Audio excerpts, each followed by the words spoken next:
हाय hello नमस्ते welcome to my channel Delhi cars Telangana. तो viewers अभी मैं आपको दिखा रहा हूँ Vitara Brezza diesel variant complete perfect तो परफेक्ट कार, और इसका भी हम डिलीवर कर रहे हैं यहाँ से कंटेनर के लिए खम्मम जाता वंडी।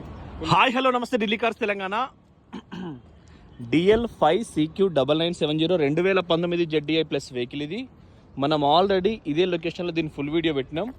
ఖమ్మంకు డెలివరీ ఇస్తున్నాం సురేష్ ట్రాన్స్పోర్ట్ నుంచి. ఖమ్మంలోనే డెలివరీ అవుతుంది. అప్పుడు ఈరోజు ఇస్తే 5 days 6 days వేసుకోండి. ఒరిజినల్ వెహికల్ అండి, 13,000 తిరిగింది. సర్వీస్ రికార్డ్ అంతా ఇప్పించినాం. ఢిల్లీలో రిజిస్ట్రేషన్ చేయించి వాళ్ళ పేరు మీద లోన్ చేపించడం జరిగింది. Excellent vehicle, complete original, top end model అన్నట్టు. అంటే ఫోగ్ ల్యాంప్, ప్రొజెక్ట్ ల్యాంప్, అలై wheels, push start, power Windows, power steering audio control, chip వస్తుంది మనకు. నెట్ సౌకర్యం లేకున్నా GPS చూపిస్తుంది ఆటోమేటిక్. థ్యాంక్ యూ, నమస్తే.